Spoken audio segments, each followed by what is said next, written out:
안녕하세요, 코비에TV입니다. 제가 저번 주부터 주말이랑 오늘 오전 내내 약간 몸이 안 좋았어요. 그래서 오늘 오후에 한인타운에 있는 병원에 가서 항생제 주사랑 비타민C, 수액 주사를 맞고 왔습니다. 주말에 좀 충분히 쉬고 이렇게 약도 먹고 했더니 몸이 좀 좋아지네요. 무서운 이야기 기다리셨을 여러분들을 위해서 오늘은 이야기를 2개 준비했습니다. 두 이야기 모두 낚시터에 관련된 괴담이고요. 첫 번째 이야기는 구독자 사연, 두 번째 이야기는 인터넷 사연으로 준비했습니다. 그럼 바로 첫 번째 구독자 사연 시작하도록 하겠습니다. 제가 20대 초반에 굉장히 민물 낚시에 빠져 있었어요. 그 당시에는 낚시를 조금 더 잘하고 싶었던 마음도 있어가지고 강태공들이 많이 있는 낚시 동호회 활동도 많이 다녔습니다. 그러다 보니까 횟수를 정해놓고 낚시를 간 건 아닌데 대충 지금 생각해보면 밤낚시만도 주당 3-4번 정도는 갔던 것 같습니다. 그러던 어느 날 평소랑 마찬가지로 동호회 분들은 먼저 낚시터에 가서 낚시를 하고 계셨고요. 저는 그분들이랑 합류하기 위해서 퇴근을 하자마자 그분들이 있는 낚시터로 출발을 했습니다. 제가 퇴근하고 출발을 하니까 한 11시 넘어서 출발을 했거든요. 당시 저희가 낚시를 하기로 약속했던 스팟이 한 저수지인데요. 그 저수지는 경기도 화성에 있는 기천저수지라고 굉장히 대형 저수지가 하나 있었어요. 그런데 지금 와서 생각해보면 그 기천저수지가 밤에 가면 굉장히 음산하거든요. 그때는 여럿이서 낚시를 같이 다니기도 했고 워낙 낚시의 재미 그 자체에만 포커스를 맞추고 있었기 때문에 그렇게 음산한 기운을 못 느꼈는데 아마 이 영상을 보시는 분들 중에 기천저수지 아시는 분들은 알 거예요. 밤에 그 저수지가 얼마나 음산한지요. 그렇게 저는 동호회 형들이 찍어준 낚시 포인트로 향하기 위해서 차를 끌고 그 저수지변을 지나고 있었습니다. 그렇게 저는 운전을 해서 저수지 둘레길을 따라서 운전을 하고 있었어요. 저희 일행이 알려준 포인트에 가기 위해서 말이죠. 그런데 워낙 밤이기도 하고 거기에 사람이 다닐 거라고 생각을 전혀 안 하고 있었고요. 그리고 빨리 낚시를 하고 싶은 마음에 속도를 내가지고 달리고 있었거든요. 그런데 굉장히 어두운 도로였는데 도로 한편에 여자 하나가 쭈그리고 앉아가지고 뭘 줍고 있는 모양새로 앉아있는 거예요. 그 순간 급정거를 했는데 진짜 너무 놀래가지고 그 여자가 귀신일 거라고 생각해서 놀란 게 아니라 하마터면 제가 그 여자를 칠 뻔했거든요. 와, 너무 놀래가지고 너무 놀래서 일단 차를 세운 다음에 창문을 내렸어요. 그 다음에 창문 밖으로 그 여자한테 소리를 쳤거든요. 저기요, 불 하나 안 켜고 거기 그렇게 쭈그리고 있으면 어떡해요. 그냥 놀란 마음에 화풀이 겸 걱정 겸 그 여자분한테 소리를 쳤어요. 거기 그러고 있으면 사고나 죽을지도 모른다고요. 그런데 제가 그렇게 소리를 쳐도 그 여자분이 반응을 안 하는 거예요. 듣는 척을 안 하는 거예요. 그래서 에이씨 하면서 창문 올리고 출발하려고 하는 그 순간 제 뒤쪽으로 운전해오던 그랜저 한 대가 그 여자가 있는 자리를 그대로 쌩 지나가 버리는 거예요. 그런데 그랜저가 밀고 지나간 그 자리에 쭈그리고 있던 여자가 없는 거예요. 그래서 저 문득 생각했어요. 아, 저 차가 여자를 쳤구나. 그래서 여자가 물가든 풀숲이든 어딘가 빠졌을 거라 생각하고 그래서 저는 이건 뺑소니다 싶어가지고 바로 그 그랜저를 뒤쫓아갔어요. 그렇게 그 차를 뒤쫓기 시작해가지고 악셀을 밟아서 속도를 올렸어요. 그 비포장도로에서. 그런데 둘레길을 시속 130으로 밟고 있는데도 그 차랑 거리가 좁혀질 생각을 안 하는 거예요.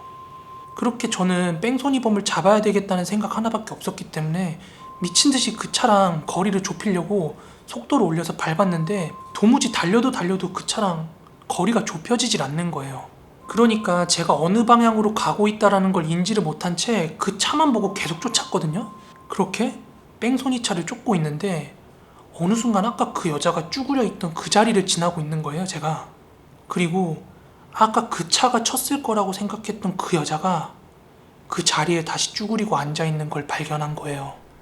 그 순간 제 머릿속에 이건 뭔가 잘못됐다 이런 생각이 확 스쳐 지나가더라고요. 그래서 핸드폰을 꺼내가지고 그 일행분들한테 전화를 해가지고 지금 사정이 생겨가지고 낚시 같이 못할 것 같다 그렇게 얘기를 하고 그렇게 저는 집으로 다시 출발을 했어요. 그렇게 집에 도착을 해서 지하주차장에 주차를 해놨어요. 그렇게 차에서 내려가지고 문을 닫는데 삐빅 하면서 이제 블랙박스에서 소리가 나는 거예요. 그래서 그 순간 블랙박스에 뭐가 담겨도 담겼겠구나 싶어서 그 장면들을 확인하고 싶어서 블랙박스에서 메모리 카드를 꺼내서 집으로 올라갔습니다. 그렇게 집에 도착해서 컴퓨터를 켜고 메모리 카드를 연결해서 저장된 비디오를 켰거든요. 저 진짜 경악하고 말았잖아요. 그 영상 속에 담긴 저의 모습은요, 저수지 초입까지는 운전을 굉장히 잘하고 갑니다. 그러다가 어느 포인트에서 갑자기 제가 급정거를 하더니 아무도 없는 창밖에다 대고 저 혼자서 막 소리를 지르고 있는 거예요. 저기요, 불 하나 안 켜고 거기 그렇게 쭈그리고 있으면 어떡해요. 그러더니 제가 갑자기 뭐에 홀린 것 마냥 급발진하는 차가 나가듯이 미친듯이 제가 차를 몰더니 그 저수지 둘레길을 혼자서 뱅뱅뱅 세 바퀴를 돌더니 집으로 돌아오는 장면이 찍혀 있더라고요. 여러분 상상이 가세요? 제가 그 블랙박스 확인한 이후에 낚시는 못 끊었는데요. 진짜 밤낚시는 두 번 다시 못 가겠더라고요. 진짜 제 눈앞에 보였던 그 여자는 뭐였을까요? 뭔가 자기 억울한 죽음을 저한테 보여주고 싶었던 건 아니었을까요? 만약 그런 거라면 저뿐만이 아니라 다른 분들도 겪었을 가능성이 있으니까 혹시라도 기천저수지에서 낚시하시다가 이런 일 겪으신 분 있으시면 혹시 모르니까 댓글에 남겨주시면 감사하겠습니다. 자, 두 번째 이야기입니다. 때는 1994년도의 일입니다. 제가 중학교 2학년 여름방학 때 겪었던 일인데요. 당시 저희 동네에는 군 내에서 최대 규모로 꼽는 저수지가 하나 있었어요. 굉장히 촌동네였거든요. 하루는 친구들이랑 밤낚시 계획을 짜고 텐트랑 낚시 도구를 챙겨가지고 늦은 밤에 저수지로 향했습니다. 당시 아버지가 타시던 시티백 오토바이를 저를 포함한 친구 3명이서 오토바이를 신나게 달리고 있었습니다. 시티백 아시죠? 그 중국집 배달원들이 많이 타는 그 오토바이인데요. 그렇게 어두컴컴한 뚝길을 지나가지고 한 30여 분간 달려가지고 저수지에 도착했습니다. 저수지는 너무 고요했고 물조차도 너무 잔잔했어요. 그리고 물 위로 비치는 그 달빛이 굉장히 운치가 있었어요. 그렇게 도착한 저수지에서 친구들이랑 짐을 풀어놓고 이제 텐트를 설치를 하고 낚시를 할 준비를 하고 있었는데요. 이런 젠장. 장비는 다 챙겨왔는데 정작 낚시에 쓸 미끼를 안 가져온 거예요. 저수지에서 낚시할 땐 떡밥이 최고인데 당장 떡밥이 없다고 땅 파서 뭐 지렁이를 잡아가지고 낚시를 할 수도 없고 또 당시에 오토바이를 운전할 수 있는 사람이 저밖에 없었거든요. 그래서 하는 수 없이 다시 집에 들려가지고 미끼를 가져오겠다고 친구들한테 말하고 오토바이를 타고 집으로 출발을 했습니다. 그렇게 다시 어두컴컴한 저수지 뚝길을 거슬러 올라가는데요. 정말 그 오토바이 헤드라이트가 비춰주는 범위 말고는 완전 온통 시야가 보이지 않을 정도로 깜깜했어요. 20년도 더 지난 지금이야 그 저수지 주변으로 40m, 50m 간격으로 가로등이 설치되어 있어서 적당히 주변이 밝혀지고 있지만 그 당시만 해도 가로등이 하나도 없어서 정말 뭐 랜턴이라든지 오토바이 불빛 아니면 주변이 아무것도 보이지 않았어요.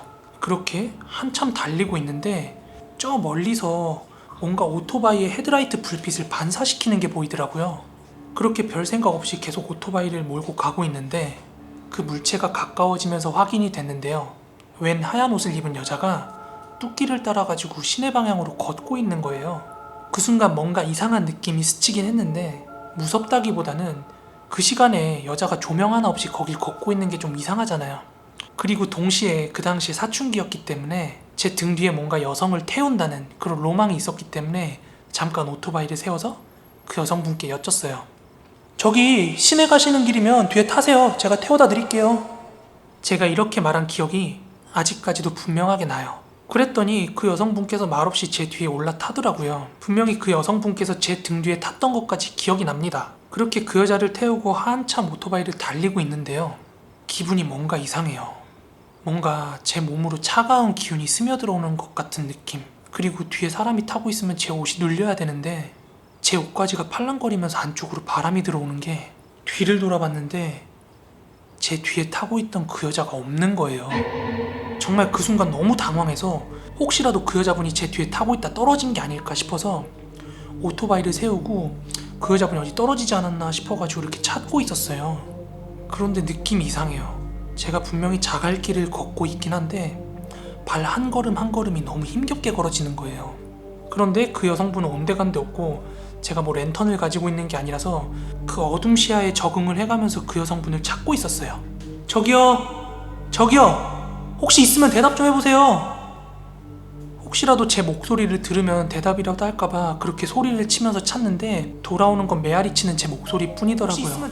그렇게 소리를 치면서 그 여성분을 찾고 있는데 그런데 여러분 그런 거 느껴보신 적 있죠? 꿈이 너무 생생해서 잠에서 깨면서도 그게 현실인지 꿈인지 구분이 안 가는 그 경계 사이 갑자기 제가 보는 시야가 그런 식으로 뭔가 전환이 되는 느낌이 들면서 정신이 확 들더라고요. 그렇게 뭔가 정신 차리듯이 제 눈앞에 펼쳐진 풍경을 보고 진짜 기절할 뻔했습니다. 분명히 저는 오토바이에 내려서 그 없어진 여성분을 찾고 있었거든요.